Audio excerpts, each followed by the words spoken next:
হরে কৃষ্ণ। উৎপন্না একাদশী 30 তারিখ এবং পারণের সময়সূচি ভিডিওর শেষে প্রদান করা হবে। হরি বল।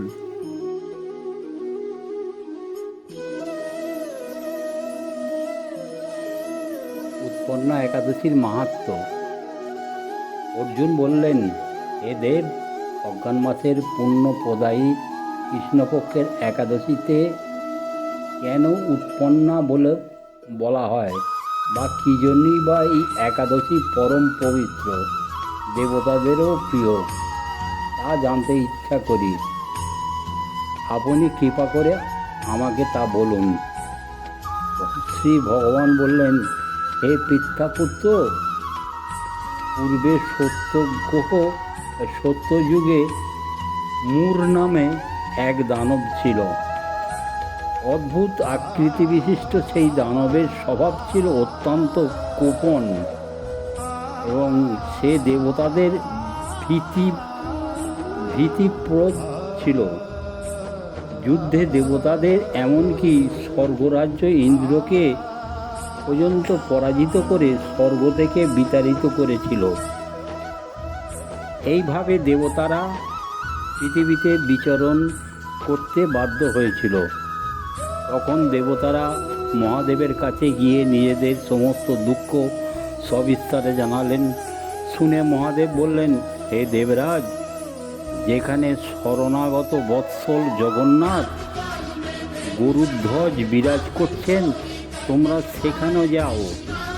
তিনি আশ্রিতদের পরিত্রাণকারী, তিনি নিশ্চয়ই তোমাদের মঙ্গল বিধান করবেন।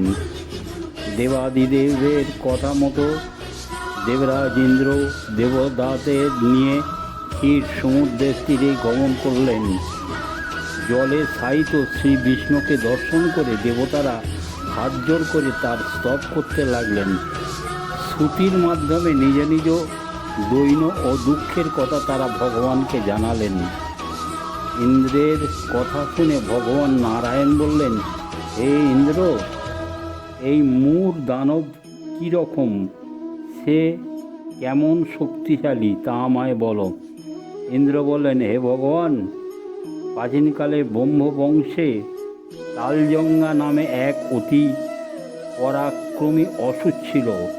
তার পুত্র সেই মূর অত্যন্ত বলশালী, ভীষণ উৎকট, দেবতাদেরও ভয় উৎপাদনকারী।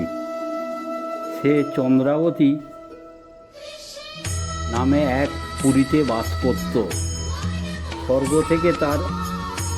থেকে আমাদের বিতাড়িত করে তার স্বজাতি কাউকে রাজা, কাউকে অন্যান্য দিকপাল রূপে প্রতিষ্ঠিত করে। এখন সে দেবলোকে সম্পূর্ণ অধিকার করছে। তার প্রবল প্রতাপে আজ আমরা পৃথিবীতে বিচরণ করছি।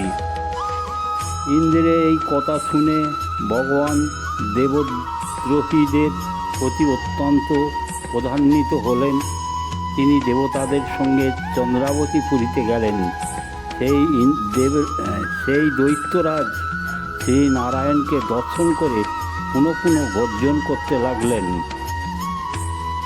দেবতা ও অসুরের মধ্যে তুমুল যুদ্ধ শুরু হয়ে গেল। যুদ্ধে দেবতারা পরাজিত হয়ে এদিক ওদিক পালিয়ে গেল।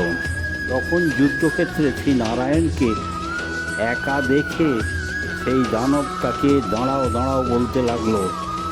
শ্রী ভগবানও ক্রোধে গর্জন করতে লাগলেন, সে দুরাচার দানব, আমার বাহুবল দেখো। এই বলে অসুরপক্ষীয় সমস্ত যোদ্ধাদের দিব্য বাণের আঘাতে নিহত করতে লাগলেন। তখন তারা প্রাণ ভয়ে নানা দিক পালাতে লাগল। সেই সময় নারায়ণ দৈত্য সৈন্যদের মধ্যে সুদর্শন চক্র নিক্ষেপ করলেন। ফলে সমস্ত সৈন্য ধ্বংসপ্রাপ্ত হল।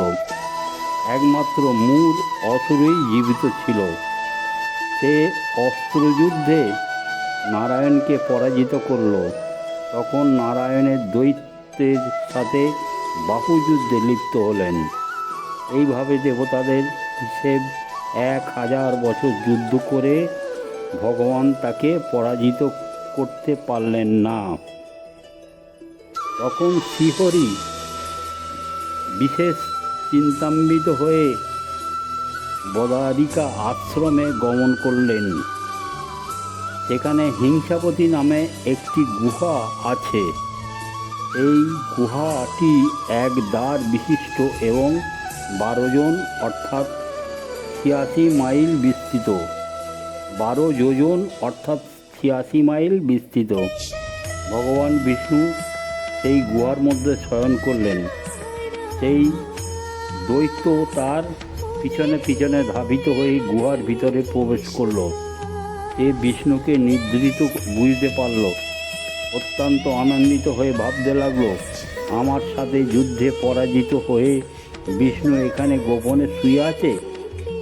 এখন আমি তাকে অবশ্যই বধ করব। দানবের এই রকম চিন্তার সঙ্গে সঙ্গে শ্রী বিষ্ণুর শরীর থেকে একটি কন্যা উৎপন্ন হলো। এই কন্যাই উৎপন্না একাদশী। তিনি রূপবতী, সৌভাগ্যশালিনী, দিব্য অস্ত্র শস্ত্রধারিণী ও বিষ্ণুর তেজ সম্ভূতা বলে মহাপরাক্রমশালী ছিলেন। দৈত্যরাজ সেই স্ত্রীরূপিণী দেবীর সাথে তুমুল যুদ্ধ করতে লাগলো। কিছুকাল যুদ্ধের পর দেবীর দিব্য তেজে অসুর ভস্মীভূত হয়ে গেল। তারপর বিষ্ণু জেগে উঠে সেই ভস্মীভূত দানবকে দেখে বিস্মিত হলেন। এক দিব্যকন্যাকে তার পাশে হাত জোড় করে দাঁড়িয়ে থাকতে দেখলেন। বিষ্ণু বললেন, হে মহাপরাক্রান্ত উগ্রমূর্তি, এই মূর দানবকে কে বধ করল? যিনি একে হত্যা করেছে তিনি নিশ্চয়ই প্রশংসনীয় কর্ম করেছে। সেই কন্যা বললেন, হে প্রভু, আমি আপনার শরীর থেকে উৎপন্ন হয়েছি। আপনি যখন ঘুমিয়েছিলেন তখন এই দানব আমাকে বধ করতে চেয়েছিল। তা দেখে আমি তাকে বধ করেছি। আপনাদের কৃপাতেই আমি তাকে বধ করতে পেরেছি। এ কথা শুনে ভগবান বললেন, আমার পরাশক্তি, তুমি একাদশীতে উৎপন্ন হয়েছ, তাই তোমার নাম হবে একাদশী। আমি এই স্ত্রীলোকে দেবতা ও ঋষিদের অনেক বর প্রদান করেছি।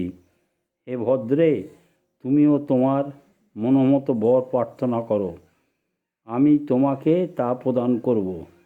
একাদশী বললেন, হে দেবেশ, ত্রিভুবনের সর্বত্র আপনার কৃপায় সর্ববিঘ্ন নাশিনী ও সর্বদায়িনী রূপে যেমন পরম পূজা হতে পারি, এই বিধান করুন। আপনার প্রতি ভক্তিবশত যারা শ্রদ্ধা সহকারে আমার ব্রত উপবাস করবে তাদের সর্বসিদ্ধি লাভ হবে, এই বর প্রদান করুন। বিষ্ণু বললেন, হে কল্যাণী, তাই হোক। উৎপন্না নামে প্রসিদ্ধ তোমার ব্রত পালনকারী সমস্ত ইচ্ছা পূর্ণ হবে। তুমি তাদের সকল মনোবাসনা পূর্ণ করবে, এতে কোনো সন্দেহ নেই। তোমাকে আমার শক্তি বলে মনে করি, তাই তোমার ব্রত পালনকারী সকলে আমারই পূজা করবে। এর ফলে তারা মুক্তি লাভ করবে। তুমি হরিপ্রিয়া নামে জগতে বিখ্যাত হবে। তুমি ব্রত পালনকারীর শত্রু বিনাশ, পরম গতি দান এবং সর্বসিদ্ধি প্রদান করতে সমর্থ হবে। ভগবান বিষ্ণু এইভাবে উৎপন্না একাদশীতে বরদান করতে অন্তর্হিত হলেন। সমস্ত ব্রতকারী দিবারাত্রি ভক্তিপরায়ণ হয়ে এই উৎপন্না একাদশীর উৎপত্তির কথা শ্রবণ কীর্তন করে শ্রীহরির আশীর্বাদ লাভে ধন্য হলেন। উৎপন্না একাদশীর মাহাত্ম্য কি জয়!